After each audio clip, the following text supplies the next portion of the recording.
Hi, everyone. Welcome back to Pedagogy Non Grata. We're doing another roundtable tonight. And tonight we're going to be talking about phonics instruction.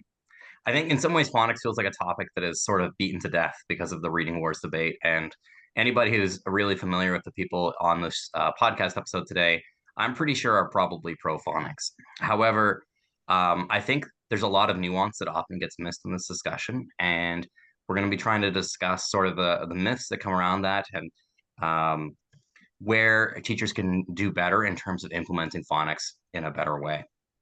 I really like doing these roundtables.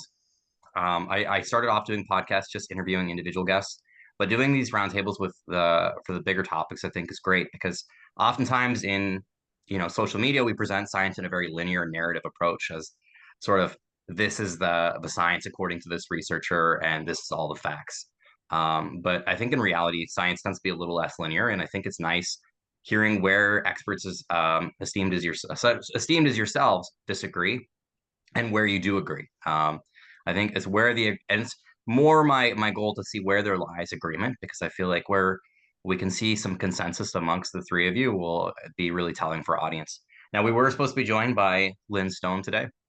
However, there was a little bit of a mix up with the time change. And I have to say, before I get into the intros, our panelists have all been very patient with me. I organized this podcast right after I sold my house. Actually, I started organizing it, sold my house, did a gigantic move, and it has been a chaotic mess scheduling this. So they've been incredibly patient with me. So I'm so grateful for that. And I'm very grateful to have them all on here because they're all very intelligent people who I very much look up to, each and every one of you. And I really mean that.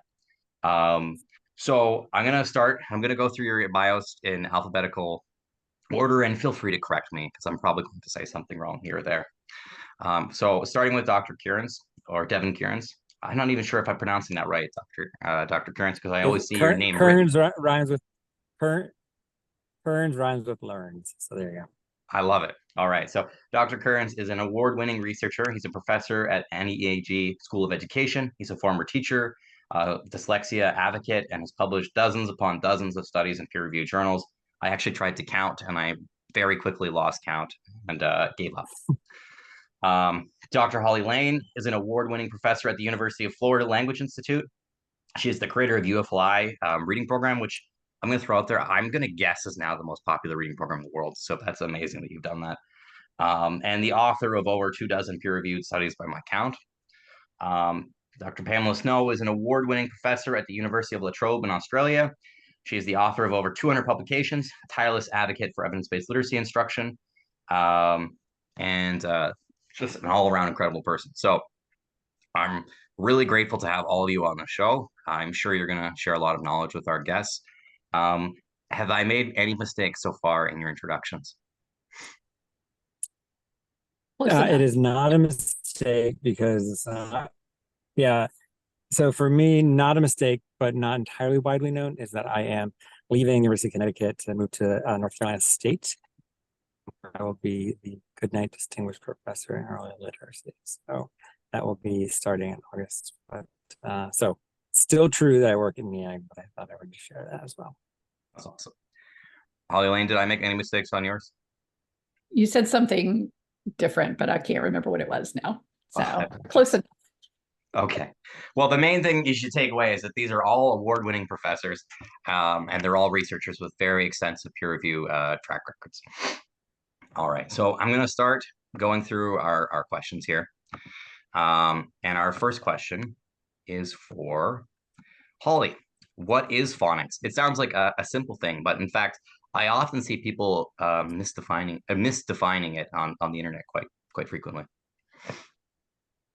Yeah, so the way that I define it is the study of how grapheme phoneme correspondences work. So instruction that builds students' understanding of the alphabetic code, the alphabetic principle, that fundamental insight that letters and sounds work together in systematic ways to form words. So very simply, it should include instruction in both how to read words or decode and also how to spell words or encode. Would anybody like to add to that definition? I would just add that I think it's helpful if we treat the word phonics as an adjective and put a noun after it. So if we talk about phonics knowledge, children's phonics knowledge and teachers' phonics instruction, because I think it tends to be used in this way that unhinges it from that syntactic and semantic context. And it tends to end up being a word that means whatever the user wants it to mean. And I think people like us who advocate for more explicit, systematic, synthetic phonics instruction probably need to lead the charge a little bit on slightly more precise language that might help to clear up some of that quite exhausting confusion that seems to persist in this space, I think. Yeah. I turned off my camera because I didn't want to lag anyone else's internet, but I found myself nodding quite a bit there, Pamela, and I think that's precisely why I wanted to do this roundtable today. So that brings me to my next question. What is the difference between phonics and phonemic awareness? This seems like a simple question, but I think there's probably a little bit more of a blur than people realize and a little bit more of a debate than I would have necessarily realized myself. So I think this is where really a lot of the misconceptions lie.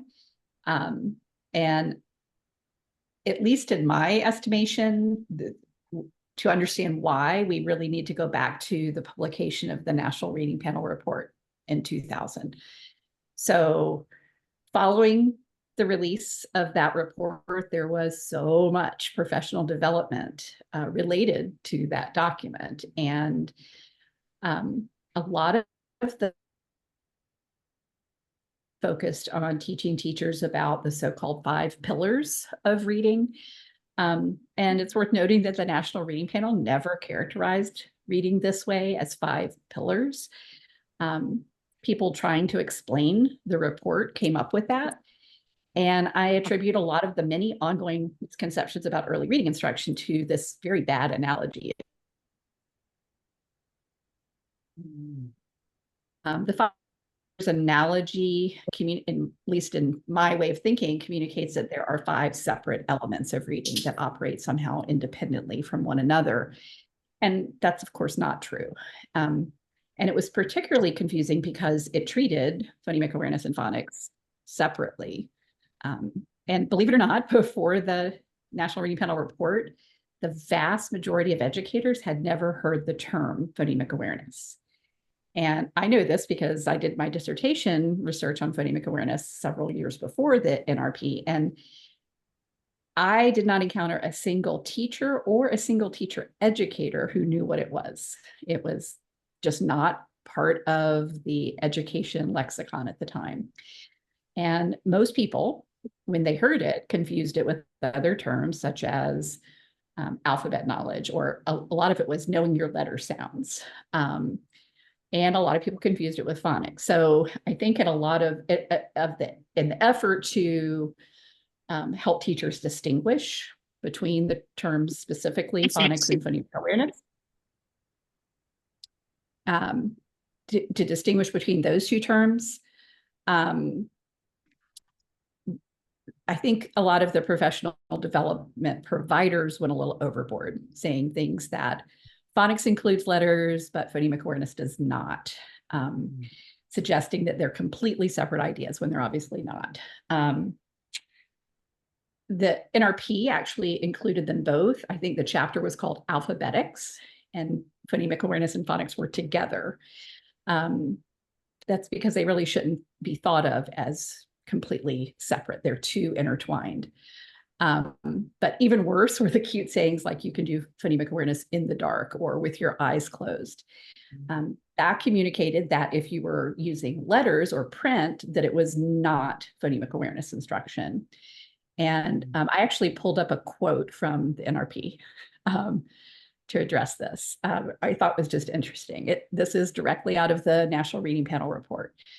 To be clear, PA instruction is not synonymous with phonics instruction that entails teaching students how to use grapheme phoneme correspondences decoders spell words.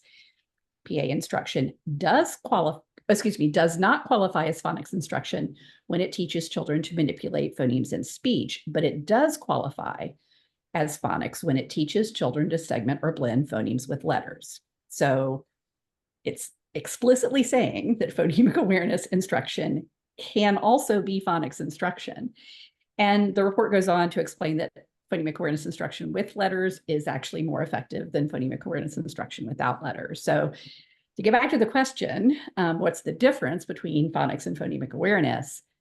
I like to think of phonemic awareness as the mental capacity to think about and to consciously attend to the sounds of spoken language separate from its meaning. And any instruction that builds that capacity is phonemic awareness instruction.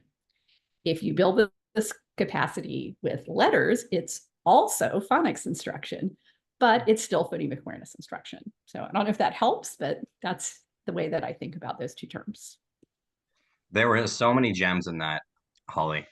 If we had cut the podcast off here right now, I'd be fine with it.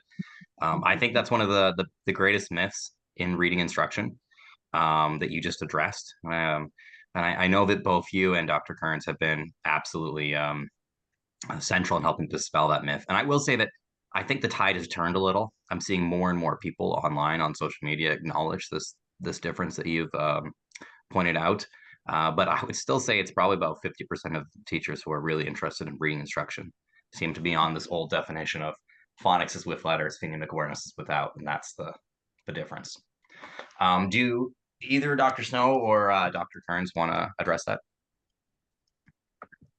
I agree. I think Holly's given a beautiful synthesis there. And I think we often forget in some of these discussions why children might need this mental capacity, a metalinguistic skill, if you like, to think about the sounds within words, that in the context of early years reading instruction, they only need this mental capacity because we're trying to teach them how to read. And it's kind of become something that's been allowed to leave the house on its own, where it should really just be embedded into that process of teaching children how to read. It is as Holly said, it's a mental capacity. It's a piece of metalinguistic knowledge that we want children to develop about how their writing system works, about how speech and print map to each other. But I think we did get a little bit derailed there for a while in thinking that it needed to therefore have its own separate airtime in the literacy block.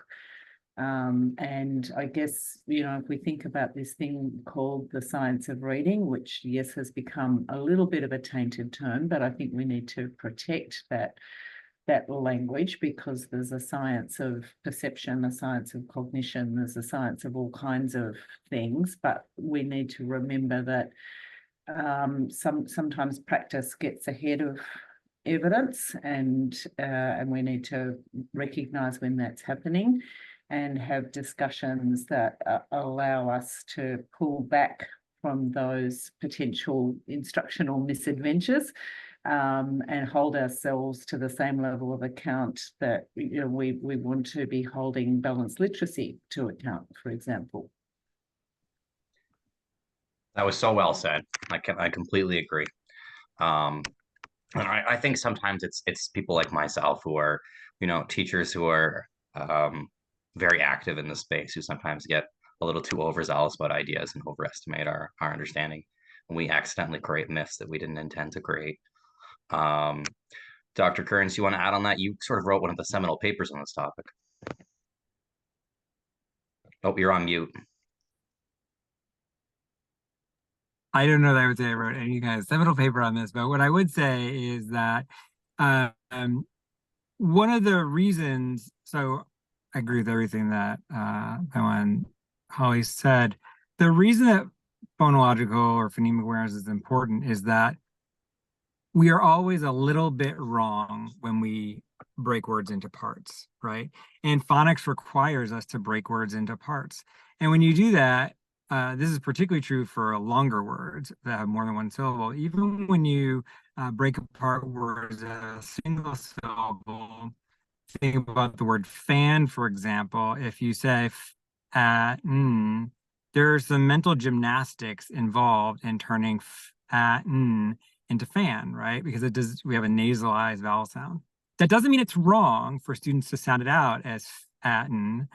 What it means is that we need to do some manipulation. And that's the value of phonemic or phonological awareness, is that it allows us to do those kind of gymnastics, to turn the wrong thing into the right thing. And that only becomes more important when we look at longer words. And that's why, first graders still need this. Even toward the end of the first grade year, they can still benefit from some of this, so they can tweak their pronunciations to make the right thing from the wrong thing.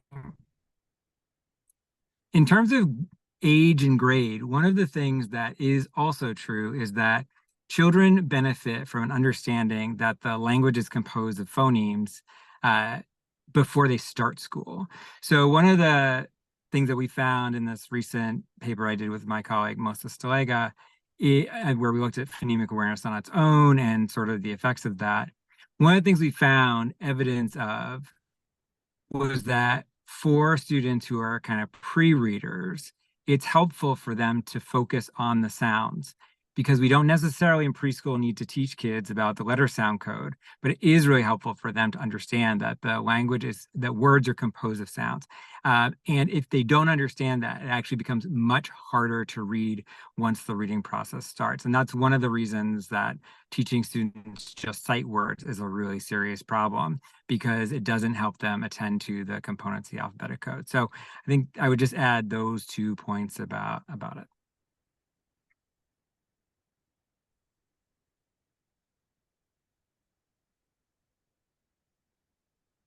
Now you're on mute.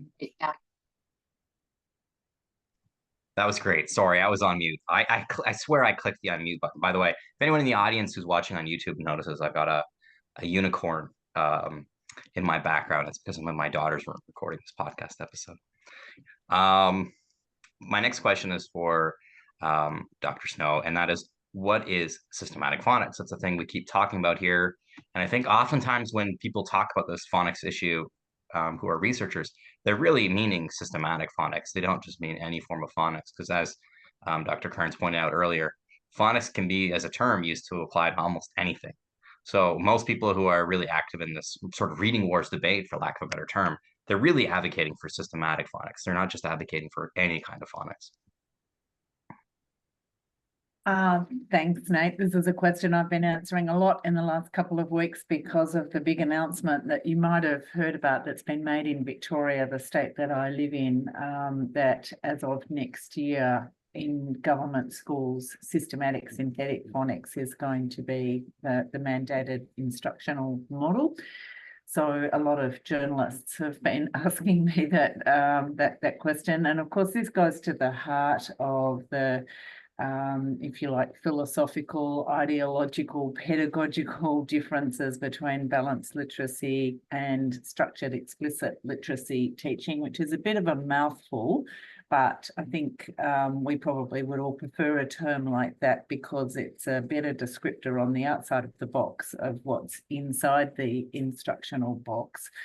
So when I'm thinking about the structured or systematic synthetic phonics, it is the fact that it is systematic, that it has a scope and sequence. I don't necessarily die on the side of a hill as to which scope and sequence it is. I think it's important that there is a scope and sequence.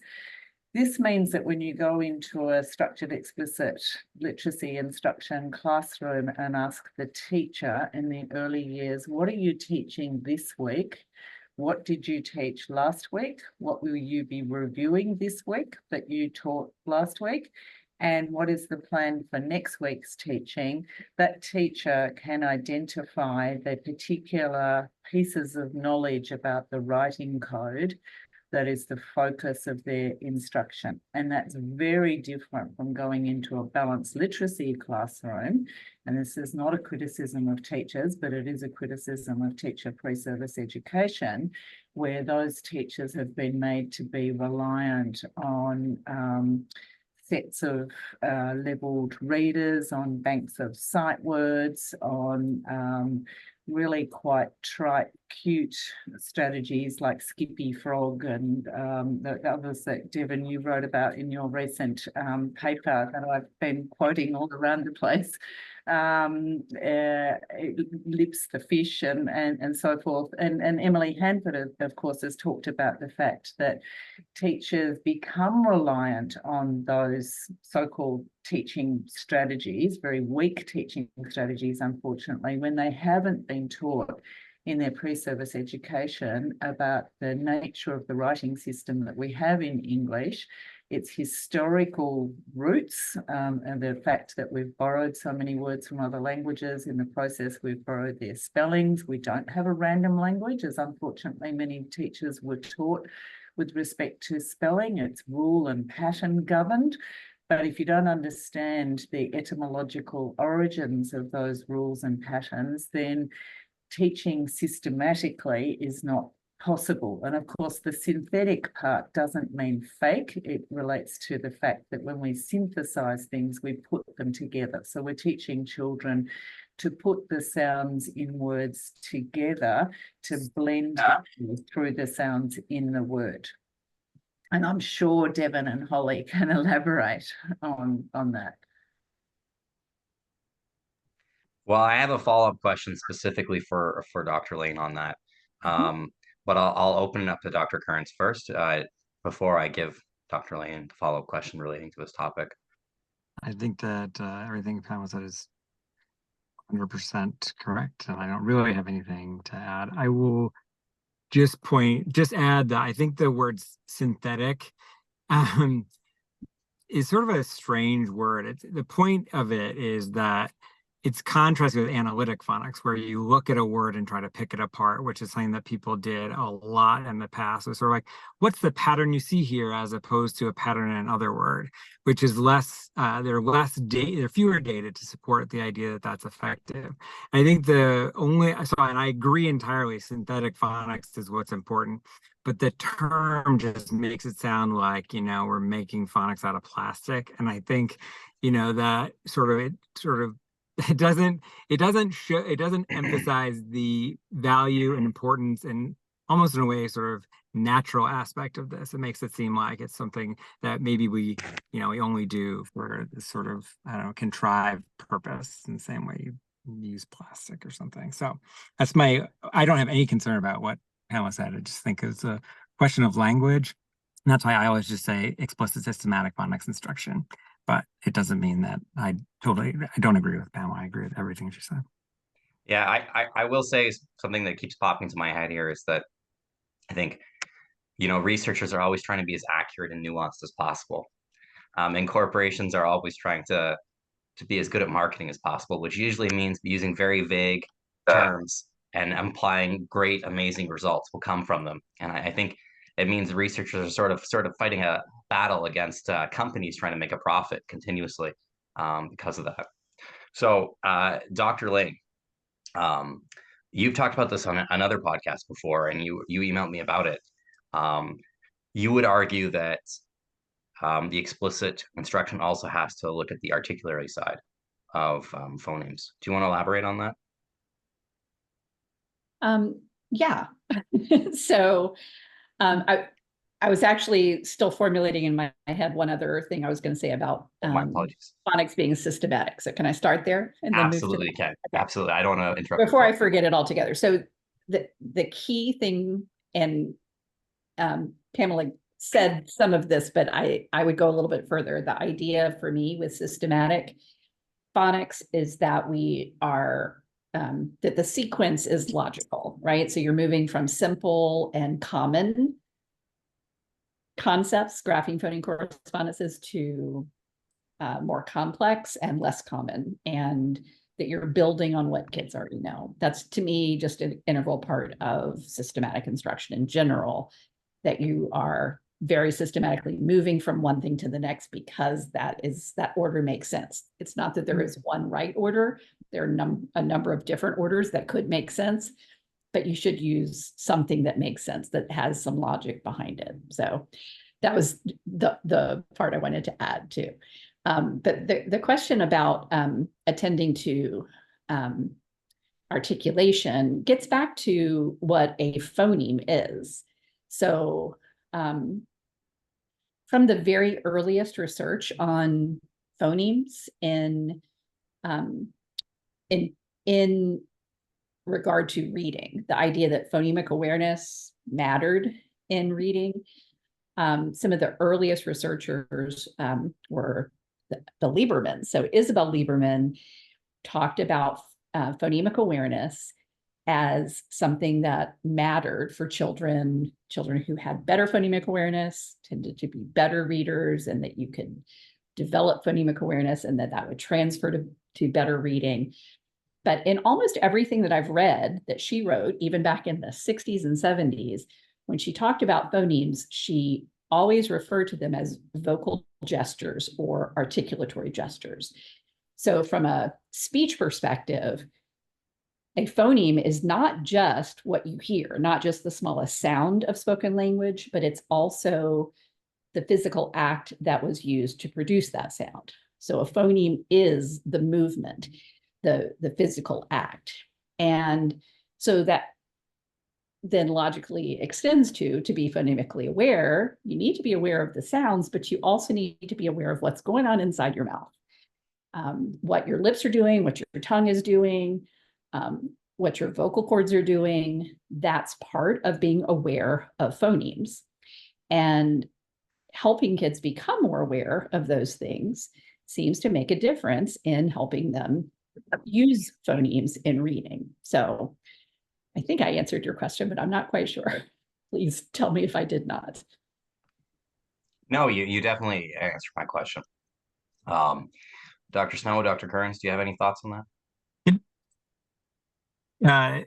Maybe, but what I just want to say is that like you, I am in the middle of a move, and so I'm gonna sort of say this, and then I think have to leave you all. But I think that, so I'll say two things about the question you asked, Holly, and then the other thing that she said as well.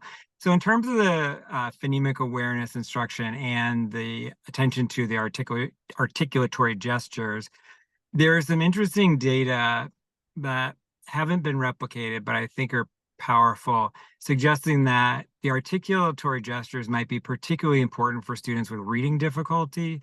And the evidence comes from neuroimaging data showing that there is some activation for individuals with reading difficulty in the part of the brain that's responsible for motor control of sounds, not just processing of sounds, which happens in a slightly different part of the brain. There's this thing called the precentral gyrus, which is, I believe, behind the inferior frontal gyrus, and which is where we think of sound processing, which suggests that there is real value for those students in attending to the sound structures, because if the phonological system is impaired, that can be really beneficial. The second thing I'll say is that in terms of the scope and sequence of phonics instruction, I think Holly's exactly right. And I've done some work trying to understand, like, what is the optimal number of grapheme phoneme correspondences to teach students? There is just not a right answer, but there's a point where it's too little and there's a point where it's too much. And there, in a database of, I don't know, 350, 1,000, let's see, it was 10,000 words, we found there are about 350 grapheme phoneme correspondences, but no one should teach that many. And we found that somewhere between like 100, I think it was like 85 and 104, you get teaching grapheme phoneme correspondences, you get some benefit in terms of, some adequate benefit in terms of what students learn. And we define that as having more than 100 cases in the lexicon for students in the early grades.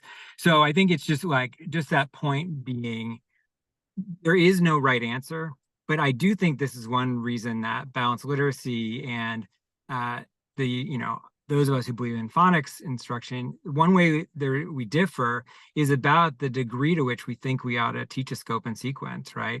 They would say it should be very limited. We would say it should be more extensive. And I think one of the criticisms of kind of phonics is that in some cases we do go too far, I think, and in those cases end up susceptible to the criticism that we're over teaching letter sound patterns. And so I think that's something that we do need to consider pretty carefully. So I'm going to, if you have one more question for me, I will take it. If you don't, then I will jump off. Okay. Well, the next question was yours. However, you've inspired I can me take it, that's fine. You've inspired me to change the order of questions a little, because I want to give you a question specific to that topic. So one sort of pet peeve of mine is this idea that all students need phonics. That's not to say that all students don't need phonics at a certain point, but I've seen, statements like we should be teaching phonics K to 12 or K to 8. And I just like the research doesn't really support that. So I'm curious to what your thoughts are on that, Dr. Kearns. When should phonics end? I guess would be my real question. So there is no great answer to that. I mean, this is the paper we have been working on. We basically concluded there is no perfect answer to that. There is no point at which we should just stop. But the whole point of phonics is to jumpstart students' ability to use the alphabetic system in order to build their own lexicon, their repertoire of printed words that they can convert to spoken words. And so once you've sort of started, you've got the motor running where students are able to do that, and they can look at a word and they can, sort of puzzle out by, saying letter sounds, what the word is, then students may not need as much letter sound instruction in order to be a proficient reader. They might be okay even without, extensive teaching. Where that ends, well, in sort of general, it's probably somewhere in second grade, maybe third grade at the high end. I'm not sure. I've often taught phonics into third grade, but I think at that point you're going to be teaching many patterns for longer words, focusing on how to read words with multiple syllables and how to read words with morphemes. That's going to be the focus. I think one of the reasons people talk about phonics in the upper grades is that they're thinking about spelling. And spelling is a rule-based activity in English. There are no really clear, English spelling involves rules. There is no reason, at least now, maybe there was once upon a time, that Y changes to I and we add ES, right, in a word like bunny. And you have to learn that as a rule in order to be successful as a reader. The patterns like, CH, TCH as spellings for the ch sound when it's falling short versus another vowel. Like, there is no reason that it should be like that. Well, there are some reasons linguistically, but not any meaningful reason for us as spellers, and not for children. But they do need to know that if we're going to get them to be proficient spellers. And that's one reason that once upon a time, when there was a lot more balanced literacy and whole language instruction, you had this phenomenon of good readers, poor spellers. Students who could read because we started the orthographic system, like we were talking about, but we hadn't taught enough of the spelling system. And so students still weren't responding to instruction, or still weren't becoming proficient spellers, even though they were improving a lot on their reading. So anyway, I'm sorry, my face keeps going off the camera. I'm holding my phone. But so that's what I would say about that. And if you have any rejoinder for me, then I'll take it. But if not, then I'm going to jump off. Can I ask Devin to elaborate on something before he goes? Yeah, please, Holly. Yeah. So one of the things that I know you have a lot to say about is this idea of how we teach multisyllabic words or polysyllabic words, and just especially the idea of syllable types. So given that element of phonics instruction, can you share your thoughts? Yeah, so this is a good one. It's good and not good. So this, I have poked a hornet's nest with this a little bit. Actually, I'm not even gonna say a little bit, a lot. And it is kind of frustrating for me because my only intention has been to talk about things that are supported by data and things that have less support from data and to point out that there are programs that don't involve teaching of syllable types and syllable division that have evidence of success improving student outcomes. That's just a fact. There are also programs that involve that kind of instruction that also have evidence of improving student outcomes in reading. So it's not as though, there's anything truly and entirely wrong with learning about, syllables and so on. And certainly I believe in teaching students about syllables. It's just the way in which we do it. And so I just feel like it's not, I just don't want to argue about it anymore a little bit. I think that we can all agree that students need to learn something about how to read long words. And I think that we can say that students do need to know something about the pronunciation of vowels, particularly single letter vowels in polysyllabic words. And so we can absolutely teach students that there is a pattern to that. If the vowel is at the end of the syllable, it says the long sound, that's pretty consistent, right? And so we should teach students about that. Whether you call it open or close, I don't know. And I don't have a strong opinion about that. But I think that's useful information. The final stable syllable or the consonant LE pattern, also useful, right? And then I think it's all the other ones is like, well, can't you just know that vowel consonant E says vowel consonant E? Do you need to know a syllable type? I don't know. The data are not strong on that, but I don't want to argue about it. If you really want to teach vowel consonant E syllables and digraph syllables, like that's okay. It's not going to upset the apple cart entirely. I think that you also need to focus on teaching morphemes. There are more and more data suggesting that that's valuable and important, even in first grade. If you teach students about inflections like ED and S and so on, that can be really effective and helpful. And so I think that we should do those kinds of things. I still don't feel like syllable division, the way it's often taught, is a particularly good idea because it's a really complex strategy. I think it's more complex than necessary. The only exception I would say is that for very students with very serious reading difficulty who are in the upper grades, meaning even like in high school, because of the way their memory systems works and their ability to process more complex memories, they may actually benefit from something that is much more complicated than we should be teaching kids in the elementary grades. But it's possible that that's more effective, that has some benefits, particularly talking about syllable division even and syllable types, that for that population, it might be useful. So, but the data are not strong on that. That's actually conjecture I've had thinking a lot about this. I think there's a possibility something like that is helpful, but I try to be data-based. Pamela said, we need to be data-based, and if we're going to be really scientific about reading, we need to be scientific about reading. And I think I worry that sometimes those of us who believe in the science, who are scientists, we have a clear idea, but not everyone agrees with us about what is scientific, even though the data don't support some things people think are scientific. So that would be what I would say about that. Sorry, that was a long answer, but I think I'm glad to have the opportunity because I am tired of people arguing with me about syllable division. That was a fantastic answer, and I really want to give you the opportunity to leave, and I'm going to sing your praises after you leave. But I want to thank you so much for coming on the podcast, Dr. Kearns. It was a real honor to have you on. Yeah, it's my pleasure. I wish I could stay the whole time, but moving to NC State is a very complex process, and I'm right in the middle of it. So thank you so much, Pamela. Holly, great to see you, and I know all of our paths will cross again. And Nathan, thank you so much for doing this. This is really awesome. Thank you. Good luck, Devin. As he signs off, I just want to say that interaction is the exact reason why you were all invited onto this podcast. I started using this term in my head of scientifically agnostic people, and the terms of just to mean that there's a difference between believing in science as an ideology and believing in science as like I'm open to changing my mind as new evidence comes out, and I just want to base my answers off what does the data show. And I feel like each one of you fits that profile tonight.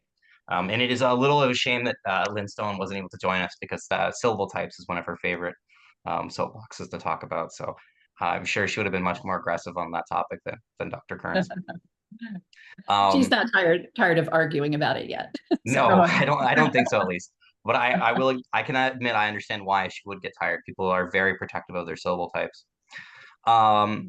So I There's want a to nice backtrack. Sorry. Can I just add, there's a nice multi-syllabic word for Lynn on these topics, and it's indefatigable.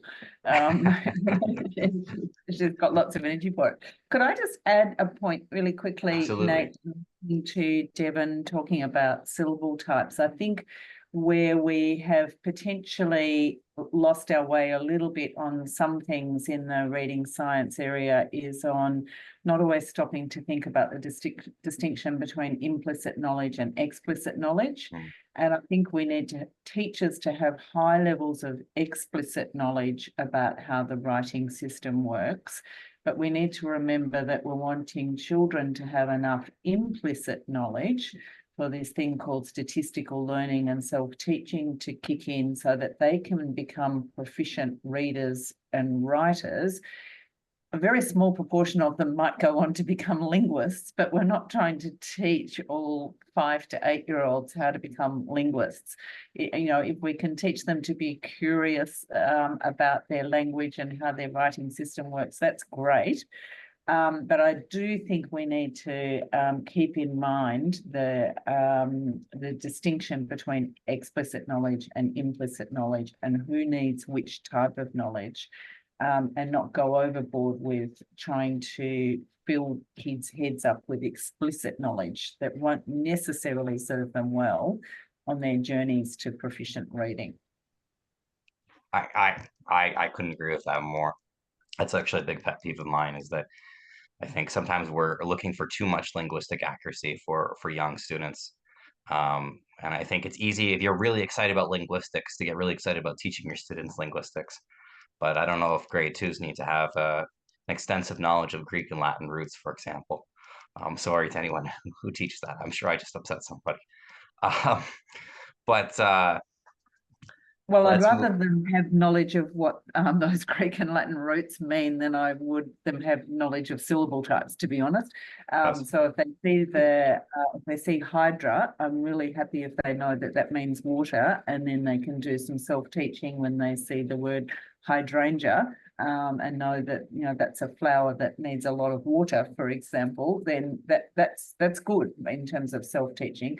But I'm really strongly on board with Devin about syllable types. I think that's maybe useful knowledge for teachers, debatable, not so much for your average 5 to 8 year old. I would And agree. I think one of the elements of a lot of that instruction that I've seen that bothers me is referring to syllables when all kids have learned is single syllable words, because a syllable is kind of an abstract concept. When you're talking about a single syllable word, what's the difference between a word and a syllable? And so if you're talking about a syllable type and you've only taught single syllable words, what is that 5-year-old really understanding? Mm-hmm. When syllables and any kind of discussion of types might make sense is when you get into teaching multisyllabic words. But most of the syllable types you've already taught as patterns. So that vowel consonant E pattern, that vowel digraph or vowel team kind of pattern, you've taught those in single syllable words. They don't need to also be taught as a syllable type, which is kind of what Devin was saying. So let's backtrack in our conversation for a little bit, because we sort of jumped ahead because Devin was leaving. However, we talked a lot about systematic phonics instruction and its importance. But I think something that I really want the audience to leave with is, how do we know that systematic phonics instruction is more effective? And I'm going to give that question to Dr. Lane to start, although Dr. Snow, you're definitely welcome to jump in on it too. Well, I kind of like to bring in a little bit of a different terminology in here as well, because I think that it's just as important. So when we're talking about phonics instruction, I always say that it's to be effective, it needs to be both systematic and explicit. And I think explicit is where there is a lot of misunderstanding. I've heard people who have programs that to me lack phonics instruction altogether, or have really weak phonics instruction, insist that they've always believed in explicit phonics instruction. And my internal response is always, well, you must define explicit very differently from how I define it, because that's not what I'm seeing. To me, explicit instruction in anything is very clear and unambiguous, and it includes very clear explanations accompanied by modeling, maybe visual supports to really make it obvious what it is you're talking about it. And then that modeling is followed by guided practice and independent practice, and then ongoing practice over a lengthy period of time sometimes, where you are really targeting that long-term maintenance of that skill and generalization to different contexts. And all of that practice needs to be very active practice that your kids are actively doing something. Phonics instruction tends to be noisy. You should hear kids saying the sounds and blending the sounds into words, or if they're spelling, they should be saying the words and segmenting them into sounds. That can't be accomplished with independent seat work that's with a worksheet or a workbook. It needs to be, writing and using manipulative letters and counting sounds. So things that are active. So all of that I think is really important to understand as well. So we need to be systematic and we need to be explicit.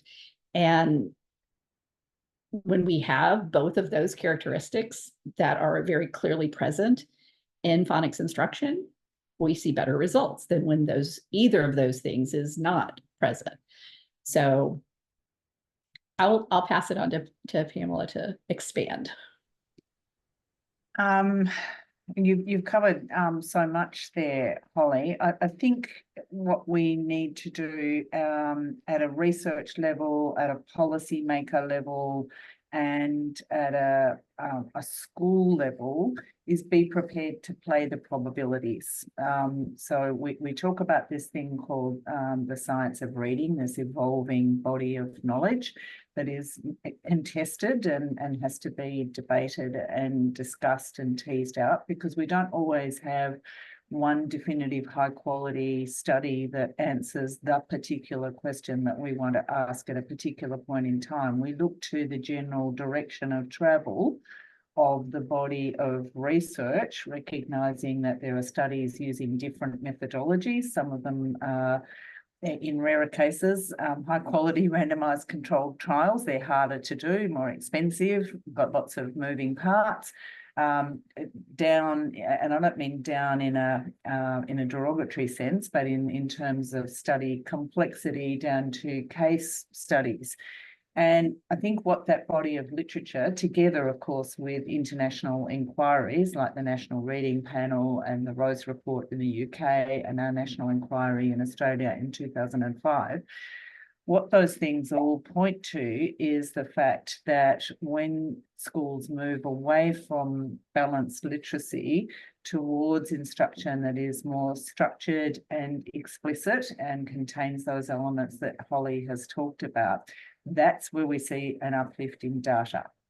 We don't see an uplift in data in schools moving away from structured explicit literacy teaching. That's kind of defying the laws of gravity and moving towards balanced literacy. That's not where we see the improvements at a school, at a system level.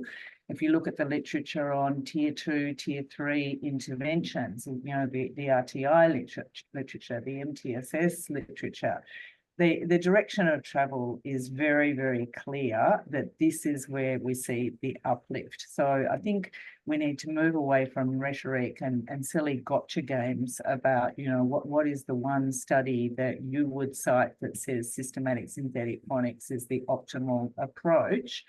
We need to look at the body of research overall and what's coming out of schools and systems that are changing their instructional approaches, what that data is showing about uplift and improvement, in many cases, not necessarily with a huge financial investment, just schools using the resources that they already have. So I look to the notion of triangulation, I guess, Nate, to say and when we pull evidence from a number of different directions and play the probabilities as we must, then which horse is the best bet in this race? And I see no evidence that at a population or a system level, balanced literacy is the best horse to back in the race. Sure, it will get some kids there, but it doesn't get enough kids there. And this is where I say we need to be thinking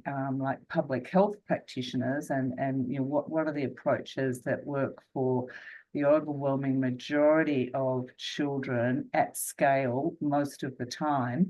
How can we then be sure that we've got the resources that we're going to need to meet the needs of children who, in spite of their exposure to high quality instruction, are still struggling for a range of sometimes known, sometimes not known reasons, but then we can be more confident that we've got the resources to meet the needs of those children. Very well said, both of you.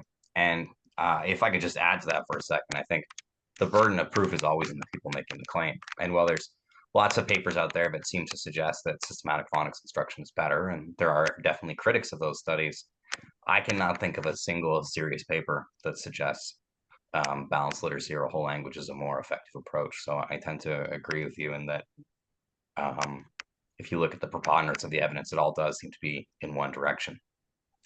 And yet, when I look at balanced literacy advocates, one of the biggest defenses I see them saying is, well, we teach phonics too. Or we are, and sometimes yielding to them saying, we also teach systematic phonics. But I don't know if that's quite true. And I'm wondering if you could sort of address that myth, for lack of a better term, Dr. Snow. Look, I think this goes back to the semantics of what we mean by phonics. You know, I sometimes use the analogy of baking versus making a casserole. And when you make a casserole, you sort of open the fridge and see what you've got, and they're the things that you're going to put in your casserole. It's an eclectic approach. It's an opportunistic approach. You're probably relying on things that you normally buy when you go shopping, and so you know they're going to be in your fridge. You're familiar with them. You've used them before. You know what to do with those ingredients. When you're baking a cake, you have to have very particular ingredients, and you need to use them in a particular order, in particular quantities, and follow the recipe carefully if you want to get a consistent outcome at the other end. So yes, it's fair to say that, you know, in a very general sense, everybody teaches phonics. But I think one of the problems that we have certainly in Australia, and I think in other jurisdictions as well, is an unacceptable level of variability in what people mean when they say that they're teaching phonics. And then, of course, that translates into an unacceptable level of variability in what children experience in the process of learning how their writing system works. And you can't have high variability and high quality. Sorry, but you've got to choose. And if you want high quality, then you have to choose low variability. And I often say this doesn't matter whether you're teaching children how to read or making chocolate. You have to have low variability if you want to have high quality. And I think that's the difficult conversation that we need to have with people who design and deliver teacher pre-service education programs, and with policymakers who determine how reading is going to be taught in their jurisdictions. Yeah, I'm laughing because I can cook, but I can't bake. Wow. So, yeah, when it comes to precision in cooking, forget it. So I think you really hit on something strong there, Dr. Snow. I think the one sort of accurate defense of balanced literacy is that it comes down to an approach that's more about teacher autonomy. And I used to object to that, but I've come to realize, no, I'm wrong. That's true. A balanced literacy approach definitely encourages more teacher autonomy.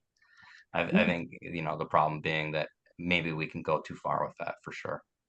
And if you, if you go back to the writings of Kenneth Goodman, you know, the father of whole language, he actively discourage teachers from placing great stock in the thinking of researchers and of research findings.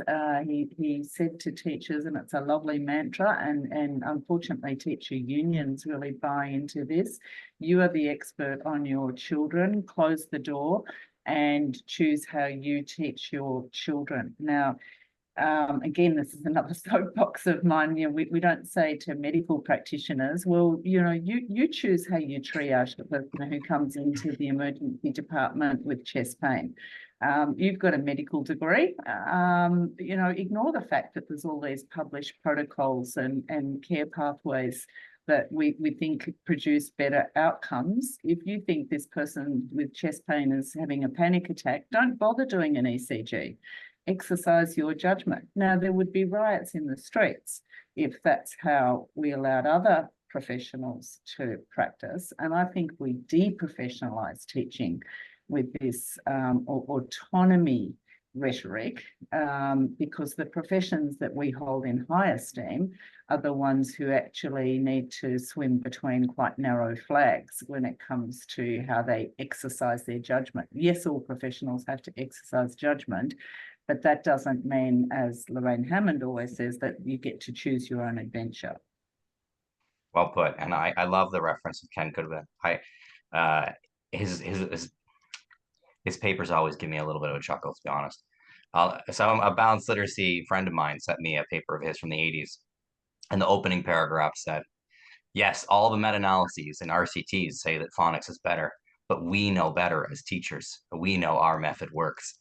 And I just thought, going back to the 80s, writing, well, the research is against us, but we don't have to listen to the research. I thought it was quite funny that that was the opening argument. Ignore the research. Dr. Lane, I wanted to ask you about multisensory instruction. This is a thing that you've written about. And I know that there's definitely people out there who argue that multisensory phonics is the gold standard of phonics instruction. Does research support this? I think it depends on how you define multisensory, most of all. So earlier we were talking about children attending to how their speech sounds are produced. And that involves more than the sights and sounds that are associated with just reading. I mean, in a nutshell, all reading is multisensory, right? Because it's involving sounds and print. But generally, people who are talking about multisensory are also including touch and movement, where if you're attending to your speech, you are attending to what's touching what in there and what's moving how. And there is some research to support that. We, you know, as Devin mentioned, there's even some neuroscience research in terms of what parts of the brain are activated when you're reading. Those motor locations are activated, and that tells us something. But the way that multisensory instruction is often defined is doing things that require you to touch something that has nothing to do with reading, touching sand, or moving in ways that have nothing to do with reading, like hopping out the syllables in a word or those kinds of things, in the name of being multisensory. And of course, there are ludicrous things. I've heard the idea of using a smelly marker because that activates your sense of smell when you're like, seriously, do we really think that that helps? It does not. And so writing letters is likely connected. I don't know that it's the multisensory element of it, more the attention that is drawn to the shape of the letter, that you're attending. We learn what we attend to, right? And that makes us attend more closely if we're forming the letter and practicing that letter formation. So in that sense, I do think if you're talking about forming letters with writing, there is certainly a connection there that makes sense. If you're talking about attending to articulation while you are spelling or reading words. There is some research to support that, but a lot of the things that are taught as multisensory techniques, writing in sand or rice, clapping or stomping or whatever other kinds of movement activities.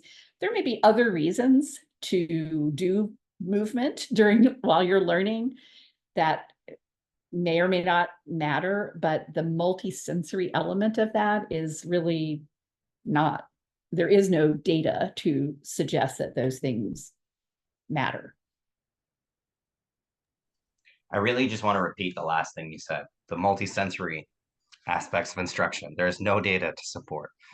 And normally I'm really in favor of people trying to be as civil and polite as possible, but you have to call out some ideas as ludicrous as you did at some point. And I tend to agree that smelly markers comes across as a little way too far. That was the one that shocked me the most.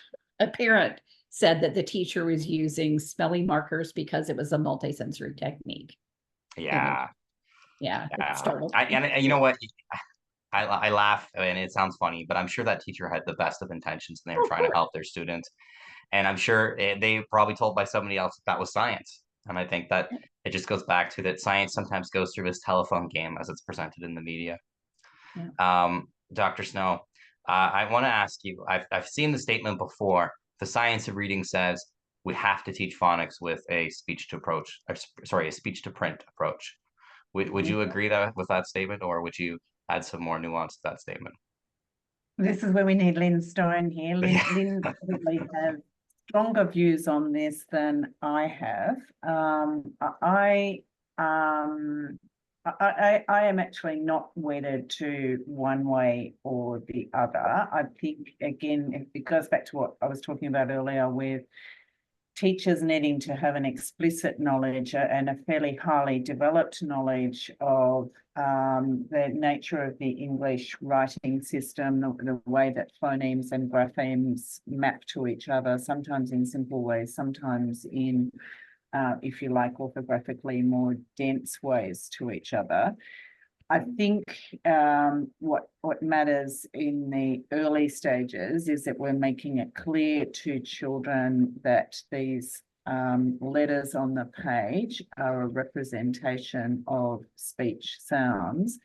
In early years classrooms that I've been in, regardless of the particular systematic synthetic phonics program that I see in action, I see elements of both in play in real time. And to be honest, that's what I want to see. I want to see children moving in both directions to understand how these things knit together. I guess, that goes into the work of Linnea Airy and orthographic mapping.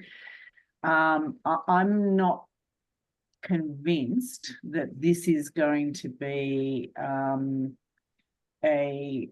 line of inquiry that's going to be high yield for us in the early years reading instruction space. That I'm not convinced that it's a question that we have to chase a holy grail answer on, but I'll be very interested in Holly's views on that. Oh, well, my view is that I feel like I'm a reasonably intelligent human. And as of today, no one has ever been able to explain to me the distinction between a speech to print and a print to speech approach in a way that makes any sense to me. I developed a phonics program, and there are people who have told me that it is a speech to print approach because we start out by teaching all of the sounds and all of the articulatory gestures, and then we attach graphemes to them. But then I have had other people tell me, oh, no, it's a print to speech program because it focuses on graphemes. Or I don't even know. I can't even begin to tell you how much I don't understand. And I'm at the point where I no longer care about it. I know that using this program yields very good results, and that's what matters to me. Call it whatever you want. I really don't care. I have not seen any kind of research at all that explicitly compares these two approaches. I don't know that any exists. So I feel like there are a lot of claims made that one is better than the other, but will show me the data. I would love to see that. So yeah, I mean, I feel silly and stupid when I say that because I honestly do not understand the distinction. And I've had people try very hard to explain it to me. And if I can't understand it, I feel like I said, I'm a reasonably intelligent person. And if you can't make me understand it, then there's something that's not that clear and distinct about the distinction. So I think there's sometimes people are very particular about how we define the difference. I know I wrote a couple articles about it. I kept rewriting my article because people kept coming at me saying my definition wasn't quite accurate. And I ended up spending about 4 or 5 hours interviewing people from that area to get a definition that people seem to accept. But I maybe you tend can to teach agree. me what it is. And me. Well, I think and I think this is. I'm just trying to summarize what you're saying, and I agree with you that there's nothing wrong with the speech to print approach, but there's no research suggesting that it is better. And would that be an accurate way of describing what you're saying? Well, I don't know. I mean, maybe there is research about it. If I knew what it was, I could tell you. But I don't know. I apologize. But I honestly don't think that there is. I think that there are a lot of claims made about it and that it's somehow far superior. I don't know. I see really good results with whatever I'm doing, and most of the people in the speech to print camp would tell me that it's not speech to print. So okay, well then is what you're doing going to get better results? I don't know. I'd love to see a side-by-side comparison. But if it's difficult to define, then it is ipso facto difficult to measure and to compare. And we need to be careful, I think, given the urgency of improving reading instruction at scale, that we don't get distracted by debates about how many angels can dance on the head of a pin. Don't major in the minors, basically. Sorry? I said don't major in the minors, basically. Yes, yeah. That's maybe a luxury debate for several decades down the track. I don't think we're there yet. I'd agree. So if I'm sorry, I have strep throat, so I'm starting to lose my voice here. And I'm going to try and summarize what you guys have said into 2 or 3 sentences, and you guys can tell me if you think I've got it, and you can feel free to tell me I'm out to lunch. But it seems to me that what you're saying is that what actually matters is that we teach phonics to a scope and sequence, that it's explicit, that we use letters instruction, and that we keep reading in mind and not necessarily go too deep into linguistic accuracy. Would that be a fair summary of tonight's conversation, or would you guys like to add to that, change it, modify it? I would add that one of the most salient features of effective instruction in phonics is practice. Giving kids lots and lots and lots of practice in reading words and spelling words. And I don't know why that's such a controversial topic. The idea that you would get good at any skill without lots of practice is nonsense, right? If you're learning to play an instrument or learning to play a sport, what sport is all about, learning a sport is all about reps, right?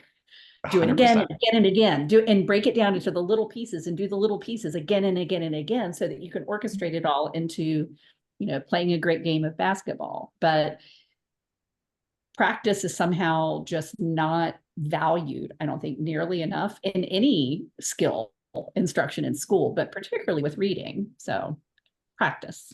I 1000% agree with that. Holly, I think if we think of Scarborough's reading rope, this is a fundamental difference between balanced literacy and structured explicit literacy teaching, that there is that focus on those sub-skills in the lower part of the reading rope in the early stages. So they're the on-ramp so that we can then be getting to the deeper, more complex, more nuanced, more variable aspects that contribute to reading comprehension. Sometimes people talk about constrained and unconstrained skills. That's another whole conversation. But I would also add that kids love practice and mastery.